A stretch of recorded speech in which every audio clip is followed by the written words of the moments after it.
संजय सिंह आप सभी को आप सबके YouTube channel Sanjay online study zone पर स्वागत करता हूं। दोस्तों आज इरूटेरिया का वॉल्यूम 2 लाया हूं। न्यू पैटर्न पर आधारित है। बीएसएससी इंटर लेवल का वॉल्यूम 2 है दोस्तों इरूटेरिया बुक का। इससे पहले इरूटेरिया बुक से जो फर्स्ट बुक आया था उसमें भी 15 मॉडल सेट था, प्रैक्टिस सेट, उसे मैं करवा चुका हूं दोस्तों। यदि आप लोग उसे नहीं देखे हैं तो उसका मैं प्लेलिस्ट बना दिया हूं। चैनल की प्लेलिस्ट में जाएं, वहाँ पर आपको सब उपलब्ध है, मिल जाएगी। और नहीं तो उसका लिंक मैं इस वीडियो के डिस्क्रिप्शन बॉक्स में डाल दूंगा। और ये वॉल्यूम 2 है इरूटेरिया बीएसएससी इंटर लेवल का। ठीक है, आज इसमें वॉल्यूम 2 में भी 15 प्रैक्टिस सेट दिए हुए हैं। इसे भी हम लोग प्रत्येक दिन, मैं कोशिश करूँगा प्रत्येक दिन लाऊँ और इसे भी मैं कंप्लीट करवा दूंगा दोस्तों। आज पहला वीडियो है, आज इसमें वॉल्यूम 2 का फर्स्ट सेट आज हम लोग देखेंगे। तो चलिए हम लोग आज पहला सेट देखते हैं। इससे पहले मैं क्राउन पब्लिकेशन का, उसमें भी 15 प्रैक्टिस सेट था दोस्तों, पूरा का पूरा कंप्लीट करवा चुका हूँ मैं और उसका भी प्लेलिस्ट बना दिया हूँ। यदि आप लोग उसे नहीं देखे हैं उसे देख लें। और रुक्मणी प्रकाशन का भी मैं पूरा वीडियो अपलोड कर चुका हूँ। वॉल्यूम 2 का रुक्मणी प्रकाशन, उसमें 20 प्रैक्टिस सेट था, वो मैं कंप्लीट करवा चुका हूँ दोस्तों। यदि आप लोग उसे भी देखना चाहते हैं तो उसे भी देख लें। उसका लिंक भी मैं वीडियो के डिस्क्रिप्शन बॉक्स में डाल दूंगा। यदि आप लोग को अच्छा लगता है तो वीडियो को लाइक करें, दोस्तों के ग्रुप में शेयर करें, चैनल को सब्सक्राइब करना ना भूलें दोस्तों। तो चलिए स्टार्ट करते हैं। आज प्रैक्टिस सेट नंबर है बीएसएससी इंटर लेवल का, इरूटेरिया बुक से वॉल्यूम 2 से प्रथम सेट है ये दोस्तों। पहला प्रैक्टिस सेट में प्रथम प्रश्न हम लोग देखेंगे आज। इसमें दिया गया है पीएच मान वाले 1 बिलियन में HCl के कुछ बूंदे मिलाने पर क्या प्रभाव पड़ेगा। तो पीएच मान वाले 1 बिलियन के कुछ बूंदे मिलाने पर क्या प्रभाव पड़ता है, ये प्रश्न पूछा है। यदि इसे हम देखें तो उसमें उस बिलियन में अधिक अम्ल हो जाएगा और पीएच मान घट जाएगा। यदि एक 6.5 पीएच मान वाली 1 बिलियन है, उसमें HCl के कुछ बूंदे मिला दिया जाए तो पहले से वो अम्लीय है ही, 6.5 है तो अम्लीयता ही होगा। उसमें HCl यदि मिलाते हैं तो उसका जो अम्लीयतापन है वो और बढ़ जाएगा, लेकिन उसका पीएच मान और घट जाएगा। 6.5 पीएच मान है तो उससे घटकर 5 भी हो सकता है, 4 भी हो सकता है HCl मिलाने से। तो ऑप्शन नंबर ए हमारा सही आंसर होगा। नेक्स्ट प्रश्न चलते हैं दोस्तों। यदि नेक्स्ट में देखें हम लोग, इसी में दिया गया है दोस्तों, इसमें दिया गया है कुछ इंपॉर्टेंट प्रश्न है इसमें क्या, तो ऑप्शन नंबर ए हमारा सही आंसर होगा। यदि आपसे मानव मूत्र का पीएच मान पूछ ले तो आप क्या बताइएगा, 6, लगभग 6 है मानव मूत्र का पीएच मान। आपसे यदि नींबू के पीएच मान पूछे तो 2.2 होता है नींबू का पीएच मान, और रक्त का पीएच मान 7.4 होता है रक्त का पीएच मान। नेक्स्ट प्रश्न चलते हैं दोस्तों 2 नंबर प्रश्न की ओर। 2 नंबर प्रश्न में दिया गया है रासायनिक परिवर्तन में निम्न में से कौन सी घटना हो सकती है। तो रासायनिक परिवर्तन में कौन सी घटना हो सकती है, यदि इसे देखें रासायनिक परिवर्तन में कौन सी घटना हो सकती है, तो इसमें दिया गया है कि रंग में परिवर्तन हो सकता है, बिल्कुल सही। रासायनिक परिवर्तन में घटना हो सकती है। किसी गैस का बनना भी हो सकता है, तो ये भी सही है। ऊष्मा और प्रकाश का उत्सर्जन होता है, ये भी सही है। तो ऑप्शन नंबर डी सबका सब सही है। ऑप्शन नंबर डी सभी सही है। कह रहा है इसमें कि यदि रासायनिक परिवर्तन करते हैं तो कौन सी घटना हो सकती है, तो ये तीनों घटना हो सकती है। ऑप्शन नंबर डी सही आंसर है। जब कोई पदार्थ किसी अन्य पदार्थ से मिलकर एक नया पदार्थ बनाता है, या जब कोई पदार्थ 2 या 2 से अधिक पदार्थों में वियोजित होता है या डिकम्पोज होकर उसका गुण विशिष्ट बदल जाता है, तो इसे ही रासायनिक परिवर्तन कहते हैं। लोहे पर जंग लगना रासायनिक परिवर्तन है, अगरबत्ती का जलना रासायनिक परिवर्तन है, दूध का फटना रासायनिक परिवर्तन है। रासायनिक परिवर्तन में रासायनिक अभिक्रिया के साथ निम्नलिखित घटनाएं भी होती है, जैसे रंग में परिवर्तन होना, गैसों का उत्सर्जन होना, ऊष्मा का प्रकाश का उत्सर्जन होना। तो ये तीनों के तीनों प्रक्रिया होती है। ऑप्शन नंबर डी हमारा सही आंसर है। आंसर क्या होगा, ऑप्शन नंबर डी हमारा सही आंसर है। सभी का सभी सही है। नेक्स्ट प्रश्न चलते हैं दोस्तों। 3rd नंबर प्रश्न में मिलान करने के लिए दिया गया है, मैच करेंगे हम लोग। 3rd नंबर प्रश्न में इसमें दिया गया है नायलॉन। नायलॉन क्या है, तो एक फाइबर है। नायलॉन एक फाइबर है। पीवीसी क्या है, तो थर्मोप्लास्टिक है पीवीसी। और बैकेलाइट थर्मोसेटिंग प्लास्टिक है, बैकेलाइट थर्मोसेटिंग है। यदि इसे मैच करें 3-1-2 ऑप्शन नंबर बी हमारा सही आंसर है। नेक्स्ट प्रश्न चलते हैं दोस्तों।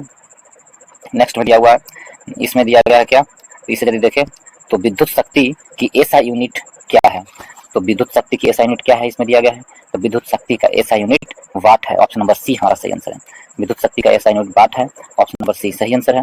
वाट विद्युत विभव के वोल्ट किसका होता है, तो विद्युत विभव का एसआई यूनिट होता है वोल्ट। विद्युत विभव का एसआई यूनिट क्या होता है, वोल्ट होता है।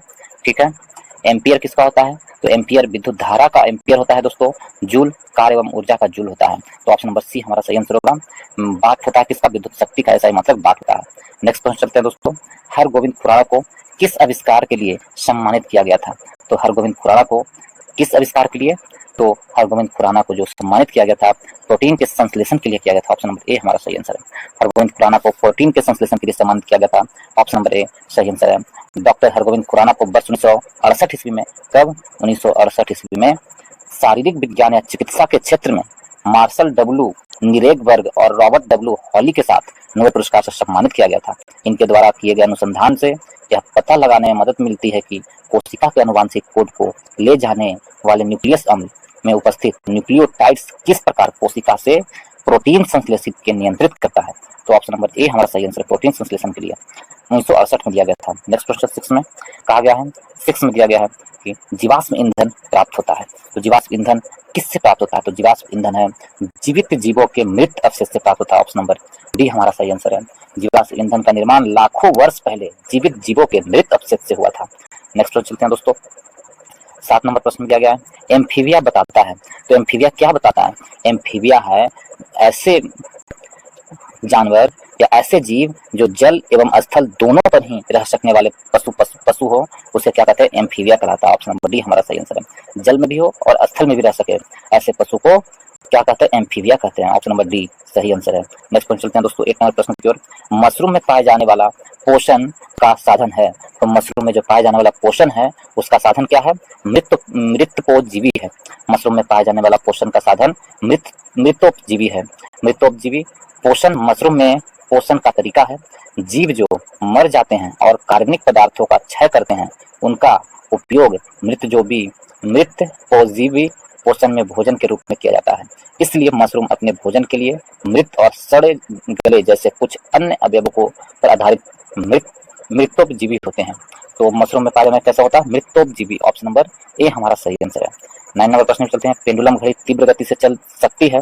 तो पेंडुलम घड़ी तीव्र गति से कैसे चल सकती है? किस समय चल सकती है? कौन से मौसम में? तो शीतकाल में पेंडुलम घड़ी तीव्र गति से चलती है। ऑप्शन नंबर बी हमारा सही आंसर है। किस काल में? शीतकाल में।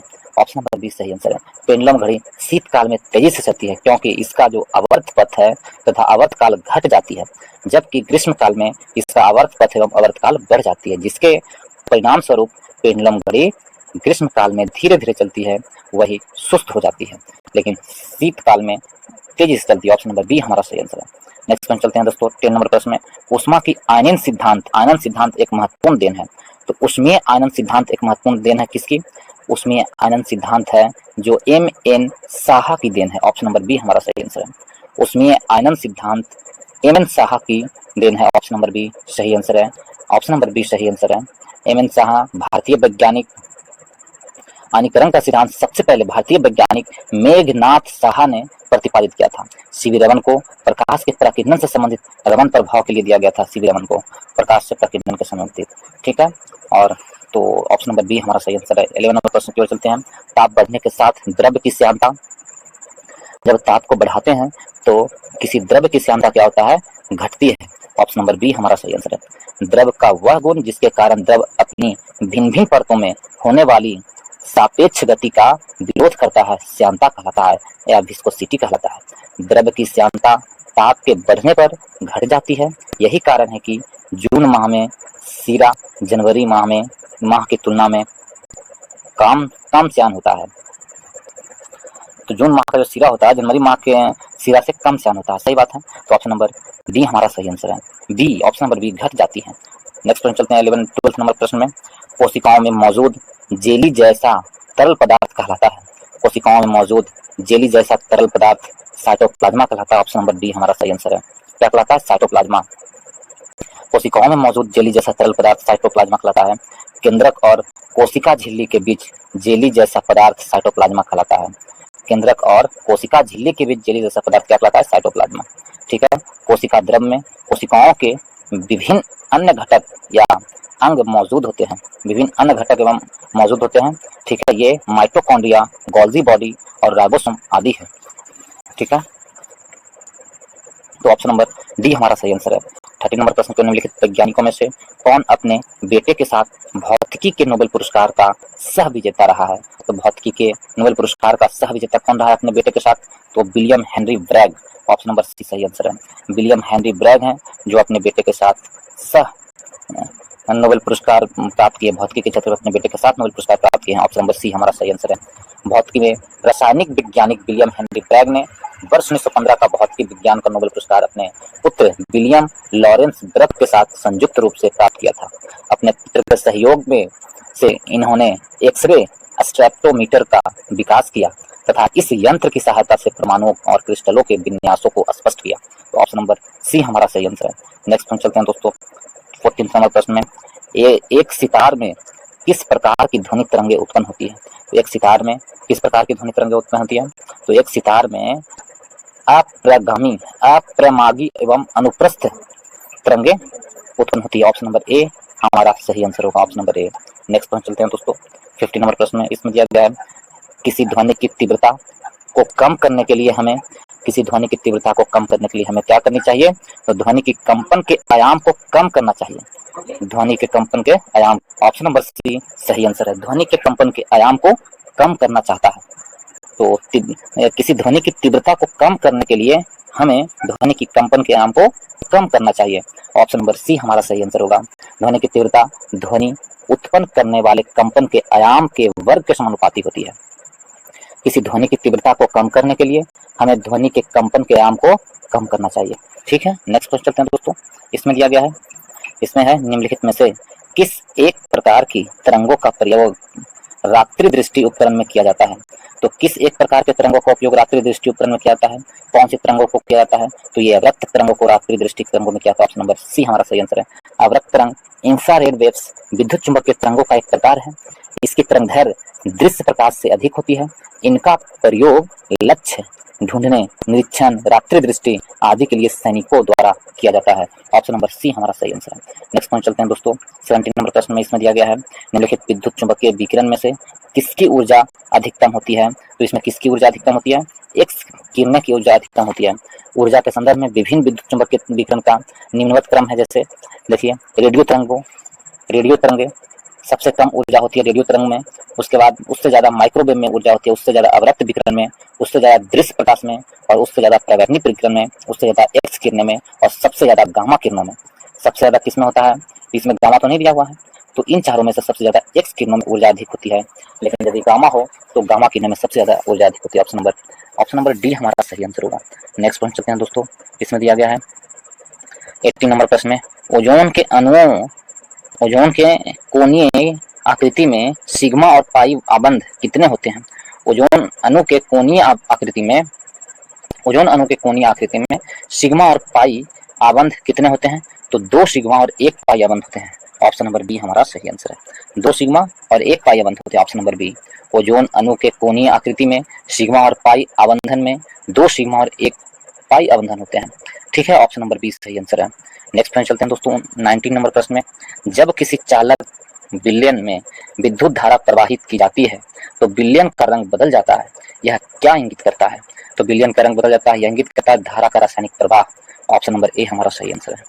जब किसी चालक विलयन में विद्युत धारा प्रवाहित की जाती है तो विलयन का रंग बदल जाता है, यह क्या इंगित करता है? धारा का रासायनिक प्रवाह इंगित करता है। ऑप्शन नंबर ए सही आंसर है।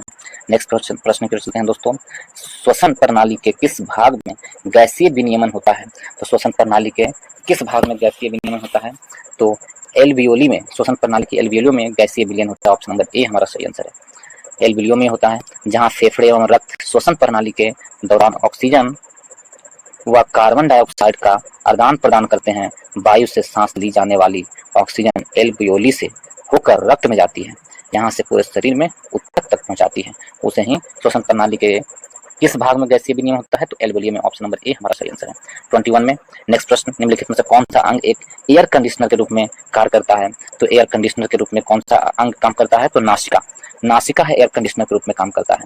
नासिका श्वसन की प्रमुख कार्यात्मक भूमिका फेफड़ों के आंतरिक वातावरण को बनाए रखने के लिए वायु में उपस्थित अशुद्धियों एवं बाहरी कणों को बचाव करना, इसका कार्य है नासिका का। तो ऑप्शन नंबर सी हमारा सही आंसर है। 22 नंबर प्रश्न की ओर। मरुस्थलीय पौधों की कुछ विशेषताएं निम्नलिखित हैं। यदि इसे देखें मरुस्थलीय पौधों की कुछ विशेषताएं क्या है, तो वे बाष्पोत्सर्जन के माध्यम से बहुत सारा पानी खो देता है, गलत है। इसकी पत्तियां या इनकी पत्तियां सदैव चौड़ी एवं चपटी होती है, तो ये सही है। वे बाष्पोत्सर्जन के माध्यम से बहुत कम पानी खोती है, ये भी गलत है। इनकी जड़ें मिट्टी में बहुत गहराई तक बढ़ी होती है, तो ये सही है। तो कौन सा संयोजन रेगिस्तानी पौधों का विशेषता है? रेगिस्तानी पौधों का विशेषता कौन सी है? यदि इसे देखें तो रेगिस्तानी पौधों का विशेषता ऑप्शन नंबर डी है। 3 और 4 ऑप्शन नंबर डी सही आंसर है। नेक्स्ट क्वेश्चन चलते हैं दोस्तों। इसमें दिया गया है 23 नंबर में, निम्नलिखित मिश्र धातुओं में से किसमें तांबे की मात्रा अधिकतम होती है? तो तांबे की मात्रा किसमें अधिकतम होती है? तो कांसा में। कांसा में क्या है? तांबे की मात्रा अधिकतम होती है, ऑप्शन नंबर बी सही आंसर है। पीतल में 68 से 71% तक तांबा तथा शेष जस्ता उपस्थित होता है, ठीक है। तो कांसा में कितना होता है? सबसे अधिक, ऑप्शन नंबर बी सही आंसर है। ऑप्शन नंबर बी सही आंसर है। यदि कांसा में देखें तांबा का 88% पाया जाता है, तांबा कांसा में तांबा 88% पाया जाता है, तो ऑप्शन नंबर बी सही आंसर। नेक्स्ट प्रश्न चलते हैं दोस्तों। 24 नंबर प्रश्न में इसमें दिया गया 24 में आधुनिक अनुवांशिकी के जनक की उपाधि किसे दी गई है? आधुनिक अनुवांशिकी के जनक की उपाधि किसे दी गई है? तो ग्रेगर जॉन मेंडल को आधुनिक अनुवांशिक के जनक के रूप में जाना जाता है, ऑप्शन नंबर सी हमारा सही आंसर है। ग्रेगर जॉन मेंडल को आधुनिक अनुवांशिक के जनक के रूप में जाना जाता है। यह पौधा के प्रजनन एवं संकरण पर उनका शोध था, जिसने जीवित जीवों के वंशानुक्रम के नियमों के अध्ययन में उनकी मदद की है, तो ऑप्शन नंबर सी हमारा सही आंसर है। नेक्स्ट प्रश्न चलते हैं दोस्तों। नेक्स्ट में दिया गया है पुष्प के केंद्र के भाग को कहते हैं, तो पुष्प के केंद्र के भाग को क्या कहते हैं? परागकण कहते हैं, ऑप्शन नंबर सी हमारा सही आंसर है। पुष्प के केंद्र के भाग को परागकण कहा जाता है। केंद्र के भाग को स्त्री केसर भी कहा जाता है, स्त्री केसर, ठीक है। स्त्री केसर एक फूल का बीजांड उत्पाद भाग है, ठीक है, का कार्य पराग प्राप्त करता है और बीज उत्पन्न करता है। अंडाशय अक्सर एक लंबी वर्तिका के सहारा देता है जिसके ऊपर एक वर्तिकाग्र होता है, तो ऑप्शन नंबर बी सही आंसर होगा, स्त्री केसर। पुष्प के केंद्र के भाग को स्त्री केसर कहते हैं। क्या कहते हैं? स्त्री केसर। पुष्प के केंद्र के भाग को क्या कहा जाता है? स्त्री केसर, ऑप्शन नंबर बी सही आंसर है। नेक्स्ट क्वेश्चन चलते हैं दोस्तों। 26 में माउंट एवरेस्ट के पास 21,500 फीट से स्काई डाइविंग करने वाली पहली महिला कौन बनी है? तो पहली महिला कौन बनी है स्काई डाइविंग करने वाली? तो महिला पहली है शीतल महाजन, ऑप्शन नंबर डी हमारा सही आंसर है। पहली महिला बनी है शीतल महाजन, ऑप्शन नंबर डी सही आंसर है। नेक्स्ट प्रश्न चलते हैं दोस्तों, प्रश्न नंबर 27 की ओर। इसमें दिया गया है भारत का सर्वोच्च नागरिक पुरस्कार भारत रत्न से वर्ष 2024 में कितने व्यक्तियों को सम्मानित किया जाएगा?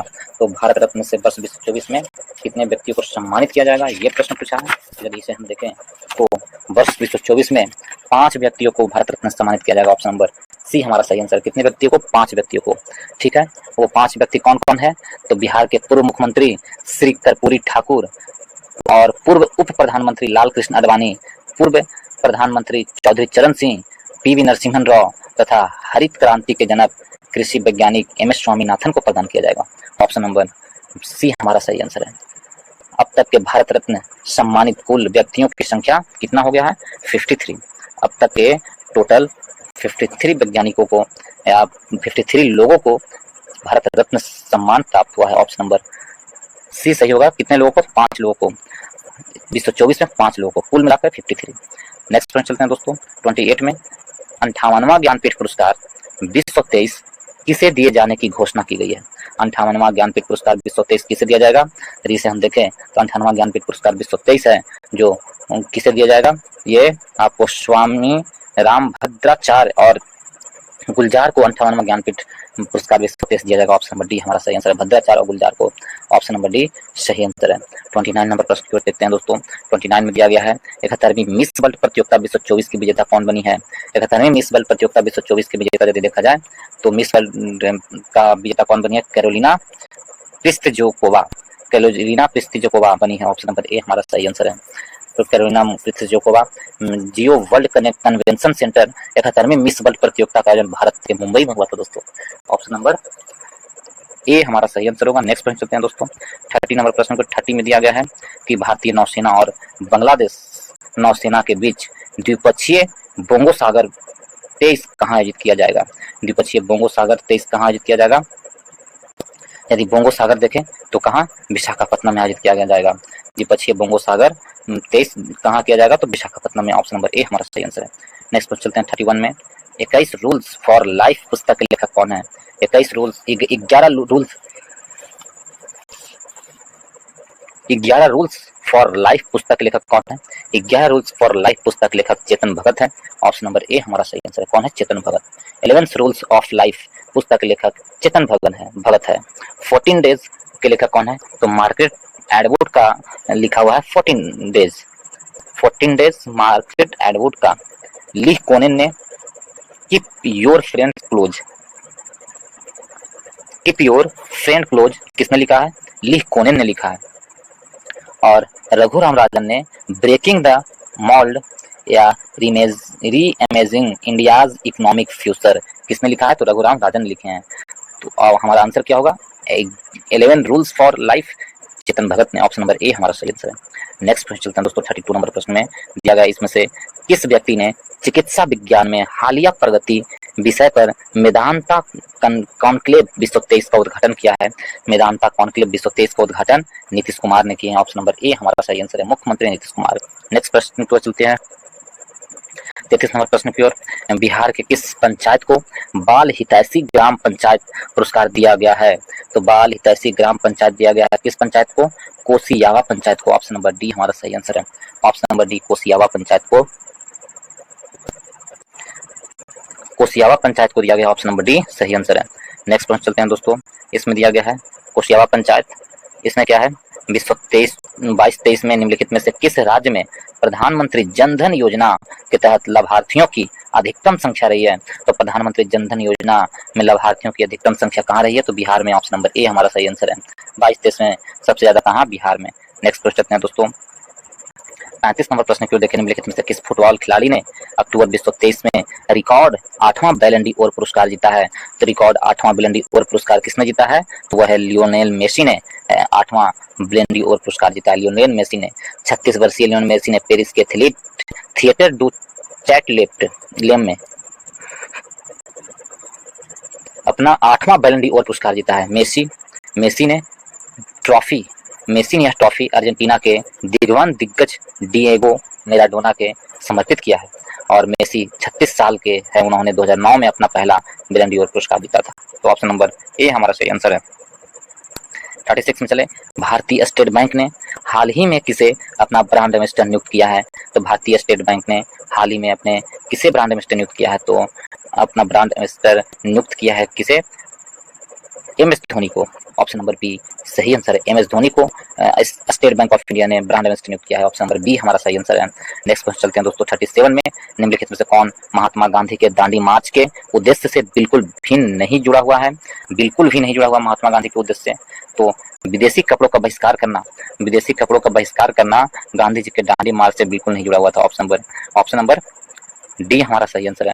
सविनय अवज्ञा आंदोलन, ठीक है, नमक कानून के समय में।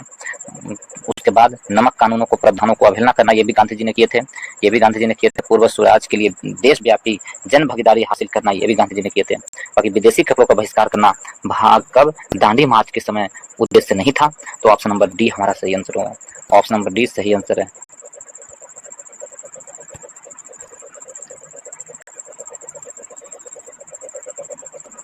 नेक्स्ट क्वेश्चन चलते हैं दोस्तों। इसमें दिया गया 38 में 1857 के विद्रोह के दौरान बहादुर शाह ने किसे साहब ए आलम बहादुर का खिताब दिया है? साहब ए आलम बहादुर का खिताब किसे दिया है? तो साहब ए आलम बहादुर का खिताब वक्त खां को दिया है। ऑप्शन नंबर सी हमारा सही आंसर है। ऑप्शन नंबर सी सही आंसर है। वक्त खां को साहब ए आलम बहादुर का खिताब दिया है वक्त खां को। ऑप्शन नंबर सी सही आंसर है। नेक्स्ट प्रश्न चलते हैं दोस्तों। वक्त खां को, नेक्स्ट नहीं इसी में देखते हैं यदि वक्त खां के बारे में। तो 1857 के विद्रोह के दौरान बहादुर शाह ने वक्त खां को साहब ए आलम बहादुर का खिताब दिया था। वक्त खान एक पख्तूनी था और ईस्ट इंडिया कंपनी में सूबेदार के पद पर था तथा अपनी कंपनी की ओर से उसने प्रथम अंग्रेज अफगान युद्ध में भाग लिया था। बहादुर शाह ने अपने बड़े पुत्र मिर्जा मुगल और मिर्जा जहीरुद्दीन को मुख्य सेनापति घोषित किया, किंतु विद्रोह वास्तविक नेतृत्व वक्त खां के पास था। तो ऑप्शन नंबर सी हमारा सही आंसर है। नेक्स्ट क्वेश्चन चलते हैं 39 में। निम्नलिखित में से कौन सी सभा दादा भाई नौरोजी द्वारा स्थापित की गई है?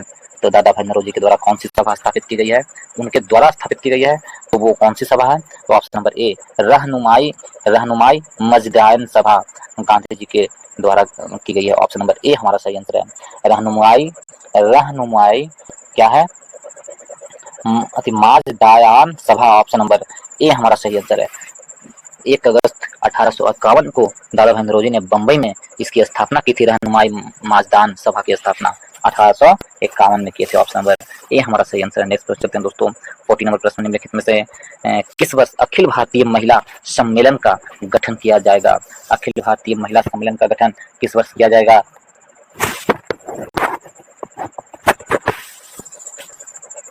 तो ऑप्शन नंबर ए 1927 में किया गया था। किस वर्ष अखिल भारतीय महिला सम्मेलन का गठन किया गया था, तो वर्ष 1927 में किया गया था। भारतीय महिला सम्मेलन की स्थापना वर्ष 1927 में किया गया था। और सहकारी संगठन जो मारपीट भाइयों द्वारा स्थापित किया गया है उसे कहा जाता है। ऑप्शन नंबर ए हमारा सही आंसर है। 41 नंबर प्रश्न भी चलते हैं दोस्तों। भारत की विदेश नीति का गुजराल सिद्धांत किस प्रधानमंत्री के काल में प्रतिपादित किया गया था, तो भारत की विदेश नीति का गुजराल सिद्धांत किस प्रधानमंत्री के समय में हुआ था, तो एच.डी. देवगौड़ा के समय में किया गया था। ऑप्शन नंबर डी हमारा सही आंसर। एच.डी. देवगौड़ा के समय में गुजराल सिद्धांत का प्रतिपादन भारत के विदेश नीति में मील का पत्थर माना जाता है दोस्तों। इसका प्रतिपादन देवगौड़ा सरकार में विदेश मंत्री रहे इंद्र कुमार गुजराल ने 1996 ईस्वी में किया था। तो ऑप्शन नंबर डी हमारा सही आंसर होगा। ठीक है, नेक्स्ट प्रश्न चलते हैं दोस्तों। इसमें दिया गया है, इसमें नेक्स्ट में क्या है, 42 नंबर प्रश्न में संघ में रहने वाले बौद्ध भिक्षु के लिए बनाए गए नियमों का संकलन किस ग्रंथ में मिलता है, तो नियमों का संकलन किस ग्रंथ में मिलता है, तो यदि हम इसे देखें तो नियमों का संकलन है जो आपको किस ग्रंथ में मिलता है, नियमों का संकलन तो विनय पिटक में मिलता है। ऑप्शन नंबर डी हमारा सही आंसर है। संघ में रहने वाले बौद्ध भिक्षु के लिए बनाए गए नियमों का संकलन किस ग्रंथ में मिलता है, तो विनय पिटक में मिलता है। ऑप्शन नंबर डी हमारा सही आंसर है। किसमें, विनय पिटक में। Option number D. महावीर तथा बुद्ध दोनों का ही मानना था कि घर का त्याग करने पर ही सच्चे ज्ञान की प्राप्ति हो सकती है। ऐसे लोगों के लिए उन्होंने संघ नामक संगठन बनाया था जहां घर का त्याग करने वाले लोग एक साथ रह सके। तो किस पिटक में मिलता है, विनय पिटक में। ऑप्शन नंबर डी हमारा सही आंसर है। 43 नंबर प्रश्न की ओर। गुप्त वंश का अंतिम शासक निम्नलिखित में से कौन था, तो गुप्त वंश का अंतिम शासक विष्णुगुप्त था। ऑप्शन नंबर बी हमारा सही आंसर है। ऑप्शन नंबर बी सही आंसर है। गुप्त वंश का अंतिम शासक विष्णुगुप्त था। गुप्त साम्राज्य का उदय 3वीं शताब्दी के अंत में प्रयाग के निकट कौशाम्बी में हुआ। गुप्त वंश का संस्थापक 240 से 80 ईस्वी श्रीगुप्त एवं अंतिम गुप्त शासक विष्णुगुप्त। ठीक है, ऑप्शन नंबर बी हमारा सही आंसर है। चंद्रगुप्त वंशावली में पहला स्वतंत्र शासक था। चंद्रगुप्त गुप्त शासन के वंशावली में पहला स्वतंत्र शासक था। ठीक है, जिसने महाराजाधिराज की उपाधि धारण की थी। चंद्रगुप्त ने महाराजाधिराज की उपाधि धारण की थी और चंद्रगुप्त ने गुप्त संबंध की शुरुआत 319 से लेकर 320 ईस्वी में शुरू किया था। नेक्स्ट प्रश्न चलते हैं दोस्तों। इसका आंसर विष्णुगुप्त होगा। 44 नंबर प्रश्न की ओर। किस मौर्य स्तंभ के शीर्ष पर एक विशाल हाथी स्थापित किया गया है, तो किस मौर्य कहा जा रहा है, किस मौर्य स्तंभ के शीर्ष पर एक विशाल हाथी स्थापित किया गया है, तो विशाल हाथी स्थापित किया गया है संकिसा स्तंभ पर। ऑप्शन नंबर सी हमारा सही आंसर है। संकिसा स्तंभ पर विशाल हाथी स्थापित किया गया। ऑप्शन नंबर सी सही आंसर है। नेक्स्ट प्रश्न चलते हैं 45 नंबर प्रश्न की ओर। 45 में दिया गया है क्या, तो 45 नंबर प्रश्न की ओर देखिए दोस्तों। जब भारतीय राष्ट्रीय कांग्रेस ने भारत छोड़ो आंदोलन प्रस्ताव पारित किया तो अंग्रेज अध्यक्ष कौन था, तो भारतीय राष्ट्रीय कांग्रेस ने भारत छोड़ो आंदोलन प्रस्ताव पारित किया तो उस समय कांग्रेस के दो जो अध्यक्ष थे मौलाना अबुल कलाम आजाद थे। ऑप्शन नंबर बी हमारा सही आंसर है। मौलाना अबुल कलाम आजाद थे और वर्ष 1940 के रामगढ़ अधिवेशन में कांग्रेस के अध्यक्ष बने थे तथा कब 1940 में जो रामगढ़ अधिवेशन हुआ था 1940 में, उस समय मौलाना अबुल कलाम आजाद थे। ठीक है, रामगढ़ के कांग्रेस अधिवेशन में अध्यक्षता किए थे। और वर्ष 1941 से 45 के मध्य 5 वर्षों तक कांग्रेस के कोई वार्षिक अधिवेशन न हो सका। इन 6 वर्षों में अब्दुल कलाम आजाद कांग्रेस के अध्यक्ष बने रहे। तो इस प्रकार ऑप्शन नंबर बी हमारा सही आंसर है। नेक्स्ट क्वेश्चन चलते हैं 46 में। इसमें दिया गया है पांडुलिपियों का क्या महत्व है।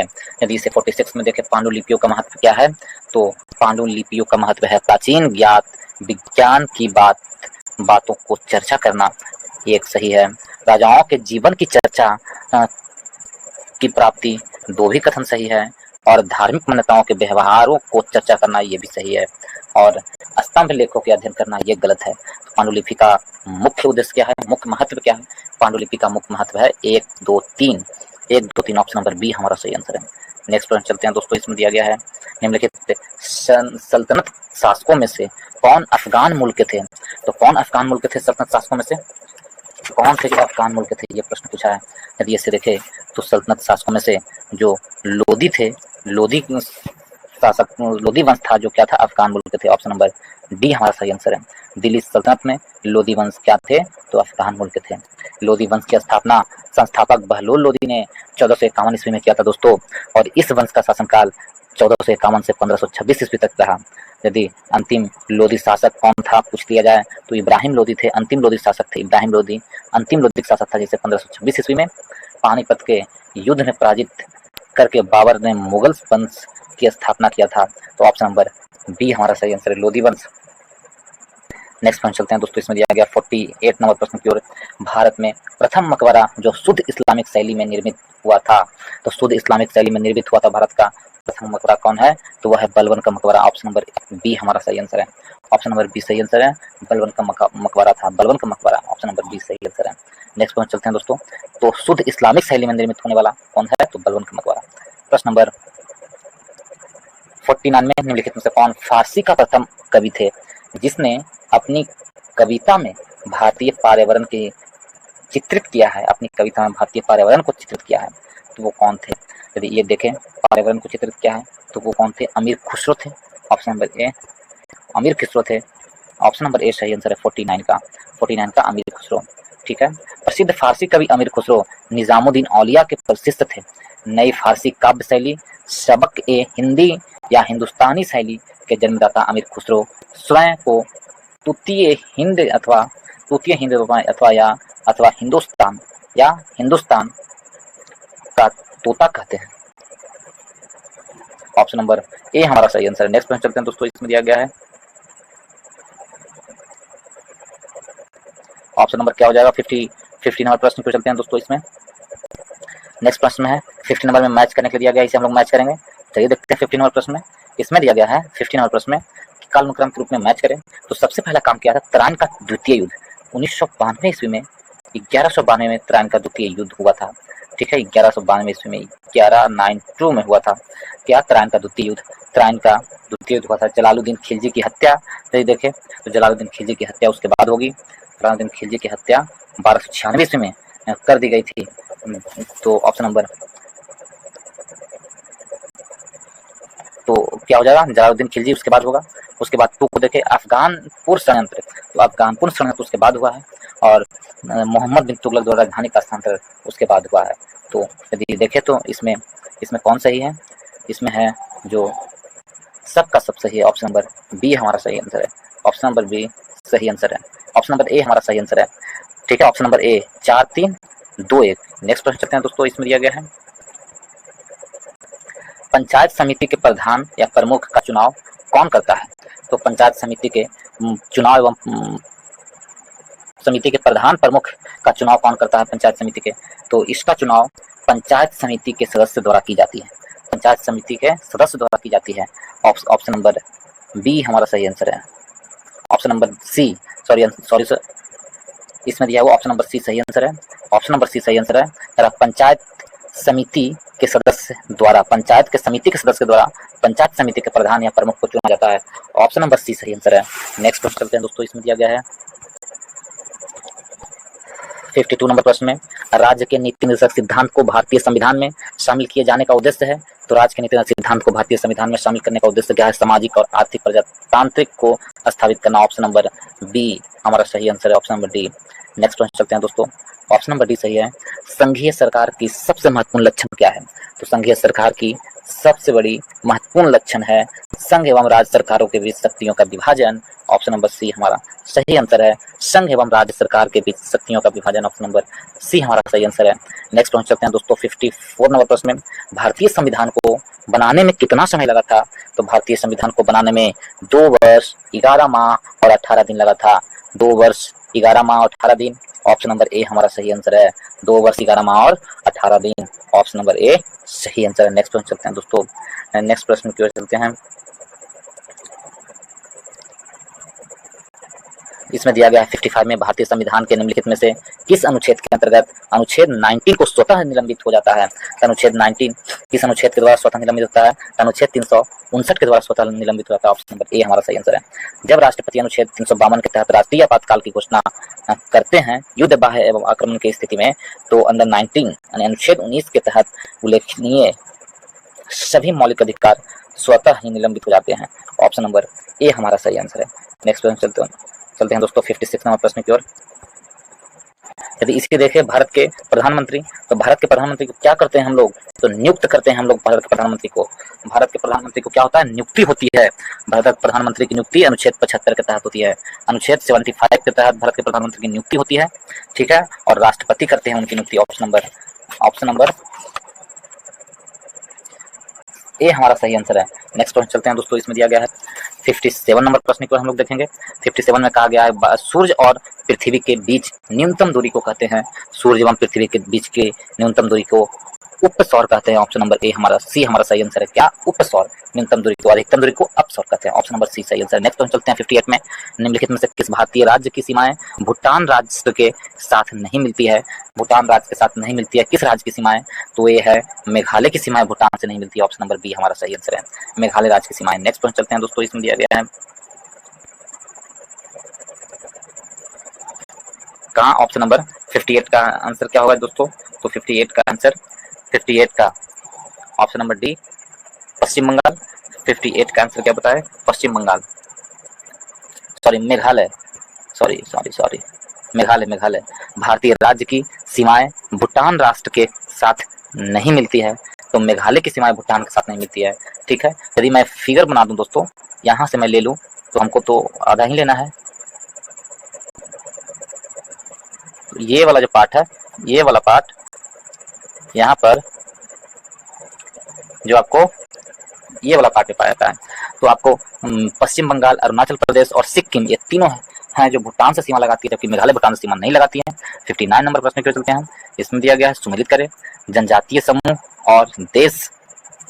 यहूदी लोग हैं जो कहाँ रहते हैं, कौन से जनजाति के क्षेत्र में आते हैं? तो यहूदी लोग हैं, तो यहूदी लोग कहाँ से जुड़े हुए हैं? इजराइल के हैं यहूदी कहाँ का है? इजराइल का है, ठीक है, इजराइल के हैं यहूदी। उसके बाद इजराइल के हुए यहूदी, उसके बाद देखें तो टेढ़ा है, टेढ़ा क्या है यार? टेढ़ा क्या है? तो लीबिया में, ऑप्शन नंबर टोडा क्या है? 59 नंबर प्रश्न को इसमें दिया हुआ है यहूदी हैं जो कहाँ पाए जाते हैं? तो यहूदी हैं जो आपको इजराइल में पाए जाते हैं, तो 4 में हो जाएगा। टेढ़ा जनजाति लीबिया में पाए जाते हैं, कहाँ? लीबिया में टेढ़ा जनजाति पाए जाते हैं। बेजा जनजाति कहाँ पाए जाते हैं? तो बेजा आपको मिस्र में पाए जाते हैं, बेजा मिस्र में, यहूदी इजराइल, टेढ़ा लीबिया, बेजा मिस्र, लूर ईरान। तो इस प्रकार यदि मैचिंग करें तो 4 3 1 2, 4 3 1 2 किस में है? 4 3 1 2, फिर से हम लोग मैच करेंगे दोस्तों। इसमें दिया गया है यहूदी, छोटा कर लीजिए इसको, पता चल जाएगा। यहूदी कहाँ? इजराइल में, 1 का 4, ठीक है। टेढ़ा कहाँ है? टेढ़ा आपको लीबिया में, टेढ़ा बेजा मिस्र में, लूर ईरान में। तो 4 3 1 2 होना चाहिए, तो इसमें से कोई नहीं है। तो चलिए नेक्स्ट प्रश्न चलते हैं दोस्तों। इसमें दिया गया है प्रश्न नंबर 60 नंबर प्रश्न में पूछ रहा है, प्रश्न दिया गया निम्नलिखित प्रकार के मेघों में से कौन से आकाश में उच्चतम स्तर में दिखाई पड़ते हैं? तो उच्चतम स्तर में दिखाई देने वाले मेघा कौन है? तो पच्छाद कपासी मेघा उच्चतम स्तर में दिखाई देने वाले मेघा है। पच्छाद कपासी मेघा जो उच्चतम स्तर में दिखाई देते हैं। पच्छाद कसावी मेघा आकाश में उच्चतम स्तर में दिखाई देते हैं। पच्छाद मेघ पंछी के पंख के समान दिखाई पड़ते हैं। इस मेघ में हिमकरण होती है, जिसे मोतियों की माला कहा जाता है। पच्छाद कसावियों का ही मोतियों का माला कहा जाता है। चक्रवात के आगमन से पूर्व आकाश में पच्छाद मेघ देखने को मिलते हैं। इसका रंग स्तरीय मेघ मध्य ऊंचाई पर विभिन्न रंगों की दिखाई पड़ता है।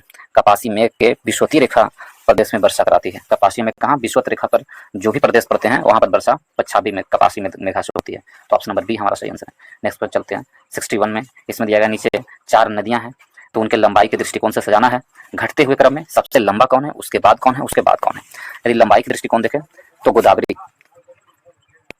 गोदावरी 1465 किलोमीटर। कृष्णा की लंबाई कितना है, 1400 किलोमीटर। उसके बाद नर्मदा की लंबाई 1312 किलोमीटर है दोस्तों, 1312 किलोमीटर नर्मदा। महानदी को देखें तो 851 किलोमीटर महानदी। तो इस प्रकार से मैच करें, सबसे ज्यादा कौन हुआ, गोदावरी 3, उसके बाद 2 कृष्णा, उसके बाद नर्मदा, उसके बाद महानदी। तो ऑप्शन नंबर डी हमारा सही आंसर होगा। नेक्स्ट पॉइंट चलते हैं दोस्तों 62 नंबर प्रश्न की ओर। भारत के क्षेत्रीय सीमा तट के कितने समुद्री मील या किलोमीटर तक समुद्र की ओर फैली हुई है।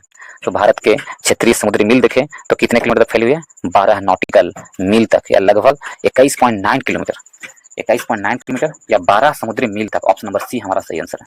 नेक्स्ट प्रश्न चलते हैं दोस्तों 63 की ओर। निम्नलिखित में से कौन सा एक युग में सम्मिलित नहीं है, कौन सा युग में सम्मिलित नहीं है।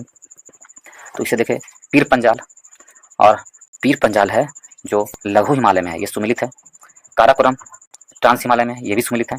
करेवा, करेवा जो मिट्टी होता है वो कश्मीर हिमाचल हिमालय में है, ये जम्मू कश्मीर के क्षेत्र में पड़ता है, तो ये भी सुमिलित है। हमसे पूछा है कौन सुमिलित नहीं है, तो ऑप्शन नंबर बी सुमिलित नहीं है। कंचनजंगा लघु हिमालय, ये गलत है, कंचनजंगा लघु हिमालय में नहीं पड़ता है। तो हमसे पूछा है कौन सही नहीं है, तो ऑप्शन नंबर बी हमारा सही नहीं है। लघु हिमालय को जम्मू कश्मीर में पीर पंजाल, हिमाचल प्रदेश में धौलाधर, उत्तराखंड में नाग टिब्बा एवं नेपाल में महाभारत रेंज पाए जाते हैं। किसमें, लघु हिमालय में। काराकोरम श्रेणी ट्रांस हिमालय के सर्वोच्च चोटी है दोस्तों। केटू या गार्डवी आस्टीन, केटू की ऊंचाई यदि हम देखें तो 8611 मीटर है। काराकोरम की सर्वोच्च चोटी है केटू, भारत की सबसे ऊंची चोटी केटू कहा जाता है। तो ऑप्शन नंबर बी हमारा सही आंसर है। नेक्स्ट पॉइंट चलते हैं 64 में। 64 में कहा जाता है समुद्र भारतीय मुद्रा बाजार के अंतर्गत निम्नलिखित में से कौन शामिल नहीं है। भारतीय मुद्रा बाजार के अंतर्गत कौन शामिल नहीं है, तो भारतीय औद्योगिक विकास बैंक भारतीय मुद्रा बाजार के अंतर्गत शामिल नहीं है। ऑप्शन नंबर सी हमारा सही आंसर है। आईडीबीआई बैंक की स्थापना जुलाई 1964 में हुआ था। तो भारतीय औद्योगिक बैंक हो गया। आईडीबीआई बैंक की स्थापना कब 1964 में हुई थी, 1964 में हुई थी। तो ऑप्शन नंबर सी हमारा सही आंसर है। ठीक है, यह वाणिज्य बैंकिंग कंपनी के रूप में किया जाता है। मुद्रा बाजार का प्राथमिक उद्देश्य निजी निवेश को सरकारी और अन्य जैसे उधारकर्ताओं को अल्पकालीन विशेष वित्त पोषण प्रदान करना होता है। तो कौन नहीं है, ऑप्शन नंबर सी नहीं है। सहकारी बैंक, वाणिज्य पत्र और ट्रेजरी बिल, ये सब क्या है, निजी भारतीय मुद्रा बाजार के अंतर्गत शामिल है, लेकिन मुद्रा बाजार के अंतर्गत भारतीय औद्योगिक विकास बैंक शामिल नहीं है, बाकी ये तीनों शामिल है। नेक्स्ट पॉइंट चलते हैं दोस्तों 65 में। भारत में नाबार्ड बैंक पुनर्वित्त उपलब्ध नहीं कराता है। तो भारत में जो नाबार्ड बैंक है क्या उपलब्ध नहीं कराता है, तो भारत का नाबार्ड बैंक निर्यात आयात बैंक को उपलब्ध नहीं कराता है। ऑप्शन नंबर सी हमारा सही है। पुनर्वित्त उपलब्ध नहीं कराता है कौन, तो निर्यात आयात बैंक को, अनुसूचित व्यापारिक बैंक को देता है, क्षेत्रीय ग्रामीण बैंकों को देता है, राज्य भूमि विकास बैंक को देता है। तो ऑप्शन नंबर सी सही आंसर होगा। नेक्स्ट पॉइंट चलते हैं 66 में। किस बजट में वित्त मंत्री ने उदारीकृत विनिमय दर प्रबंधन प्रणाली की घोषणा की है। तो उदारीकृत विनिमय प्रबंधन प्रणाली की घोषणा की है किस बजट में, तो यदि इसे देखें हम, option number C union budget 1992-93 में उदारीकृत विनिमय दर प्रबंधन प्रणाली की घोषणा की थी। जब वित्त वर्ष बजट सत्र का वित्त वर्ष 1992-93 में चल रहा था, उस समय उदारीकृत विनिमय दर प्रबंधन प्रणाली की घोषणा की गई थी। ऑप्शन नंबर सी हमारा सही आंसर है। नेक्स्ट पॉइंट चलते हैं रामसर सम्मेलन किससे संबंधित है। यदि इसे देखें रामसर सम्मेलन है जो आपको आर्द्रभूमि सम्मेलन से संबंधित है दोस्तों। ऑप्शन नंबर डी हमारा सही आंसर है, आर्द्रभूमि से। ऑप्शन नंबर डी रामसर सम्मेलन आर्द्रभूमि से संबंधित है। वर्ष 1971 में ईरान के रामसर शहर में रामसर सम्मेलन बुलाए गए थे और वहीं पर हस्ताक्षर किए गए थे। यह आर्द्रभूमि के संरक्षण और टिकाऊ उपयोग के लिए अंतर्राष्ट्रीय संधि है, इसलिए इसे आर्द्रभूमि पर सम्मेलन के रूप में जाना जाता है। भारत का सबसे बड़ा आर्द्रभूमि सुंदरवन है। भारत का सबसे बड़ा आर्द्रभूमि स्थल कौन सा है, सुंदरवन। और जबकि भारत का सबसे छोटा आर्द्रभूमि स्थल कौन है, रेणुका। रेणुका जो है भारत का सबसे छोटा आर्द्रभूमि स्थल है और रेणुका हिमाचल प्रदेश में पाया जाता है दोस्तों। तो ऑप्शन नंबर डी हमारा सही आंसर है। यदि नेक्स्ट क्वेश्चन चलते हैं, इसमें दिया गया 68 नंबर प्रश्न में सभी जैव यौगिक का अनिवार्य मूल तत्व है। तो सभी जैव यौगिक के अनिवार्य मूल तत्व में क्या है, तो वह है कार्बन। ऑप्शन नंबर सी सही आंसर है। संसार के सभी जैव पदार्थों में कार्बनिक यौगिक से बने होते हैं। जितने भी संसार में जैविक पदार्थ है वो सभी कार्बनिक यौगिक से बने हैं। कार्बनिक यौगिकों में कार्बन अनिवार्य रूप से पाए जाते हैं। तो ऑप्शन नंबर सी हमारा सही आंसर। 69 में देखते हैं निम्नलिखित में से कौन सही सुमेलित नहीं है। तो इसमें देखें कौन सही सुमेलित नहीं है। क्लोरोमाइसिटिन, क्लोरोमाइसिटिन, टाइफाइड नासी, ये सही सुमेलित है, ये ठीक है। क्लोरोमाइसिटिन है जो टाइफाइड नासी, ये सही सुमेलित है। क्रिस्टल बायोलेट पूर्तिरोधी, तो क्रिस्टल बायोलेट पूर्तिरोधी ये भी सही सुमेलित है, ठीक है। क्विनिनिन मलेरिया रोधी, तो क्विनिनिन मलेरिया रोधी ये भी सही सुमेलित है। और एस्पिरिन निषेचेतक, तो एस्पिरिन निषेचेतक ये सही सुमेलित नहीं है। तो ऑप्शन नंबर क्या होगा, डी हमारा सही आंसर होगा। एस्पिरिन है जो दर्द निवारक दवा है दोस्तों, ना कि बेहोशी का दवा है एस्पिरिन। एस्पिरिन क्या है, दर्द निवारक। तो ऑप्शन नंबर डी हमारा सही है, डी सही सुमेलित नहीं है। नेक्स्ट प्रश्न चलते हैं दोस्तों। यदि आप लोगों को भारतीय संविधान पूरे चैप्टर वाइज पढ़ना हो दोस्तों, वो भी घटना चक्र बुक का प्रीवियस ईयर प्रश्न पढ़ना हो, पीसीएस एग्जाम में पूछे गए, तो आप मेरे चैनल के प्लेलिस्ट में जाएं। वहां पर भारतीय संविधान के नाम से प्लेलिस्ट बना हुआ है, आप उसे जाकर देख सकते हैं। पूरे चैप्टर वाइज मैं अपलोड कर चुका हूँ, आप उसे पढ़ सकते हैं दोस्तों, और अपना तैयारी को और भी धारदार बना सकते हैं। उसी तरह भारतीय संविधान भी मैं पूरा अपलोड कर चुका हूँ, भारतीय इतिहास भी मैं पूरा अपलोड कर चुका हूँ। उसमें मॉडर्न हिस्ट्री, मध्यकालीन हिस्ट्री और प्राचीन हिस्ट्री, तीनों हिस्ट्री डाल चुका हूँ दोस्तों। तो आप उसे भी देख सकते हैं, उसका भी प्लेलिस्ट अलग अलग बनाया हुआ है, और सभी प्लेलिस्ट का मैं लिंक इस वीडियो के डिस्क्रिप्शन बॉक्स में दे दूंगा। यदि आप लोग को अच्छा लगता है दोस्तों तो वीडियो को लाइक करें, दोस्तों ग्रुप में शेयर करें एवं चैनल को सब्सक्राइब करना ना भूलें।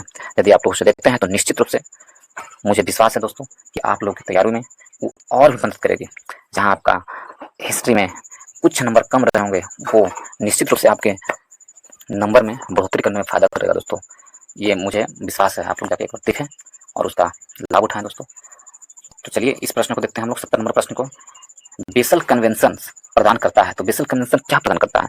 बेसल कन्वेंशन है जो विभिन्न देशों के बीच खतरनाक कचरे के प्रागमन आंदोलनों के नियंत्रण करने के लिए अंतर्राष्ट्रीय दिशा निर्देश प्राप्त करता है। तो ऑप्शन नंबर बी सही आंसर है।